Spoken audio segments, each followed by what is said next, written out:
उत्तर प्रदेश में लगातार आप देख रहे हैं कि लफ्ज़ जिहाद की घटनाएं लगातार सामने आ रही हैं और आपको बताया जा रहा है कि कार्रवाई भी बढ़ चढ़ कर के हो रही है लफ्ज़ जिहादियों पर, उनके सरगनाओं पर, उनके सरपरस्त लोगों पर वास्तव में केवल 1% कार्रवाई ही हो पा रही है। अधिकांश केस में स्थिति बहुत ही और बेहद ख़राब है। आज हम मौजूद हैं श्रावस्ती जनपद के बीरपुर क्षेत्र में। यहाँ एक पिछड़ी जाति के बहुत ही पीड़ित परिवार है, गरीब परिवार है। 22 अप्रैल को इनकी बेटी को एक रसूखदार मुस्लिम युवक, जिसका मुंबई तक कारोबार फैला हुआ है, वो इनकी बेटी को अपने घर की महिलाओं, अपनी पत्नी के ही माध्यम से बहला फुसला करके ले गया। ले जाने के बाद आज 3 महीने बीत गए। इन्होंने एसओ से लेकर के, चौकी से लेकर के, डीएम, एसपी सब जगह लखनऊ तक ये हो आए हैं। बहुत ही प्रयास किया अपनी बेटी को हासिल करने का, और हासिल करना तो दूर की बात रही, इन्हें अपनी बेटी से बात तक नहीं करने दी गई है। प्रशासन के द्वारा कोई सहयोग इनको प्राप्त नहीं हुआ कि अपनी बेटी से बात कर सकें, अपनी बेटी से पूछ सकें कि क्यों चली गई, किस लिए चली गई, बेटा क्या हुआ। कुछ भी इनको सहायता हासिल नहीं हुई है।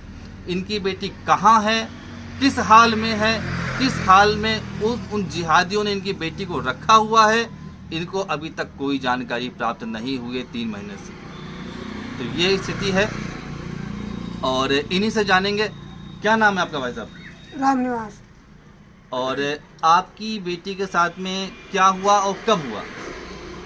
हुआ है कि सलीम की औरत आती जाती थी हमारे घर पे।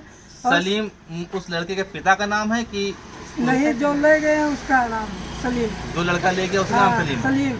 और उनके पिता का नाम है निसार साहब। निसार साहब उनके पिता का नाम है। हाँ। उन्हें लेके चले गए हमारे लड़के को, और हम लोग को कोई मिलने नहीं दिए सहयोगी। कहूँ थाने आपने एफआईआर किया? एफआईआर किया, हमारा कोई सुनवाई नहीं। हम लोग जो कहा वो लिखे नहीं। अच्छा, आप लोग एसपी के पास धरना ज्ञापन लेके पहुंचे थे? कब पहुंचे थे आप? तारीख नहीं पता है। ये करीब 1 महीने पहले एसपी के पास ये ज्ञापन लेके पहुंचे अपनी समस्या को लेकर के कि इनकी बेटी से इनको मिलवाया जाए, ये बात करना चाहते हैं, जानना चाहते हैं कि क्या हुआ, क्यों हुआ। तो उल्टा इन्हीं के ऊपर उन मुस्लिम पक्ष के लोगों ने एफआईआर करवा दिया पूरे परिवार पर, इनके सहयोगियों पर, इनके पड़ोसियों पर, काफी लोगों पर एफआईआर करवा दिया और इनको बहुत बुरी तरह से प्रताड़ित किया गया। किसी प्रकार से ये लोग उस एफआईआर पे बंद करवा पाए हैं और धमकी दिया था, और लगातार इनको धमकी मिल रही है जान मार से मारने की। इन पे दबाव बनाया जा रहा है कि ये भी इस्लाम में आ जाए, ये भी इस्लाम कबूल कर ले, ऐसा दबाव इनको बनाया जा रहा है। और ये बेहद गरीब लोग हैं और वो लोग काफी रसूखदार लोग हैं।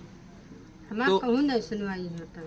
क्या लगता है कि प्रशासन आपके सहायता कर रहा है कि नहीं कर रहा है, सहयोग कर रहा है कि नहीं कर रहा है? क्या लग रहा है आपको? ना कर रहे हैं हमारी सहायता कुछ। आप बताइए, क्या आप कहना चाहेंगे? हमारी लड़की हमको मिलना चाहिए और हमारा सबका कार्रवाई कुछ नहीं होता, चाहे जहाँ जाए तो हमारा सुनवाई नहीं होता है। जो लगातार घटनाएं सामने आ रही है कि हिंदू लड़कियों को फंसाने के लिए विदेश से फंडिंग आ रही है, बहुत बड़ा गैंग चल रहा है और हिंदू लड़कियों को फंसाया जा रहा है। क्या आपको लगता है कि ऐसा ही कुछ आपकी बेटी के साथ में हुआ? वैसे ही हुआ है। तो आप बताते थे कि उसकी लड़के की, जो लड़का इनकी बेटी को भगा ले गया, वो पहले से शादीशुदा है और 3 बच्चे हैं, 3 बच्चों का बाप है। और जो उसकी पत्नी थी, वो इनके आपके दरवाजे पे आती थी, वो आपके यहाँ आती जाती थी। उसकी पत्नी आती जाती थी और उसके घर वाले नहीं बोलते हैं, अब नहीं बोलते हैं। तो पहले उस लड़के की, सलीम की पत्नी यहाँ पे आती जाती थी, इनसे मिलती थी, इनकी बेटी से मिलती थी और साथे लेके जाती थी। बड़ बाजार को कहती थी हम तोरे लड़की भगवा देबे, और भगवा दे। और इनकी बेटी को बाजार घुमाने ले जाती थी और उसकी पत्नी ने ही इनकी बेटी को भगा ले गई है और अपने पति से दूसरी शादी करवा दी। जैसा कि आप कहीं आपको सुनने को, देखने को नहीं मिलेगा। इस प्रकार की घटना इनके साथ में हुई है कि उस मुस्लिम परिवार की घर की अपनी महिलाएं भी इसी काम में लिप्त हैं। हिंदू बेटियों को धर्मांतर करवा रही है, निश्चित तौर पे उनको फंडिंग मिल रही है, निश्चित तौर पे उनको पैसा मिल रहा है, तभी वो लोग ऐसा कर रहे हैं। बम्बई में भी और निश्चित तौर पे एक बहुत बड़ा षड्यंत्र है। और ये जो क्षेत्र है बीरपुर श्रावस्ती का क्षेत्र है, ये बौद्ध पर्यटक क्षेत्र है तीर्थ क्षेत्र है। आज से 30-40 साल पहले ये टोटल हिंदू बाहुल था। यहाँ पे मुस्लिमों की संख्या 1 या 2% रही होगी और आज यहाँ पे मुस्लिमों की संख्या 20 से 25% हो गई। लगातार इसी प्रकार से लव जिहाद करके, घुसपैठ करवा करके, मतानाता करवा के यहाँ पे लगातार मुस्लिमों की आबादी बढ़ी। हाँ, क्या कहेंगे आप? कई घटनाएं, आप बताने कई घटनाएं हुई हैं यहाँ बहुत घटनाएं हो चुकी, मुस्लिम लेके जा रहे हैं यहाँ से। अच्छा, हिंदू की बेटियों को? हिंदू की बेटियों को ये कई घटनाएं लगातार इस ब्लॉक घर क्षेत्र भी में। यही है, या 3 मंजिला घर भी बना है इनका। इन्हीं का? हाँ, इन्हीं का पड़ोसी है, उसका घर दिखाइए। बम्बई में गोल्ड का काम कर रहे हैं। और ये उस जिहादी व्यक्ति का घर है जो इनकी बेटी को भगा ले गया है। और इनका घर भी दिखा दो बेटा। इनका घर काफी गरीब लोग हैं। इनका घर आप देख सकते हैं। घर में ठीक ठाक छत भी नहीं है, दीवारों पे प्लास्टर भी नहीं है, जमीन पे फर्श भी नहीं है। ये बहुत गरीबी में अपना जीवन यापन कर रहे हैं, मजदूरी करते हैं।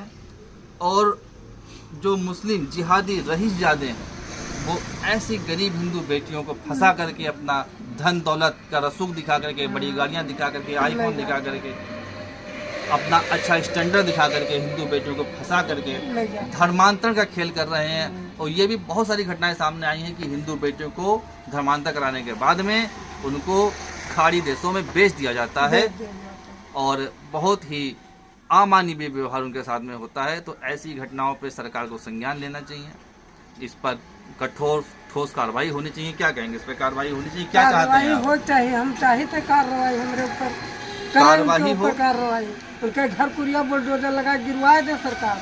कार्रवाई होनी चाहिए।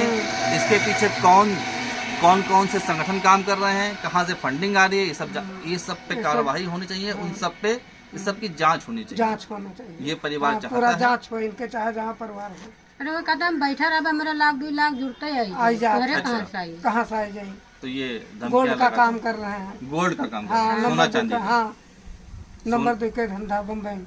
वहाँ बम्बई में ये पे कर रही है, निकसी है ना कोई सामने। तो वहाँ भी वही कई घटना कह चुके हैं। इस जिहादी फैमिली का नंबर 2 का कारोबार है, ऐसा बताया जाता है। कपड़े का कारोबार है, सोने चांदी का कारोबार है और लगातार ये कई लड़कियों की घटनाएं, लड़कियों को इसी प्रकार से कन्वर्जन कराते रहते हैं।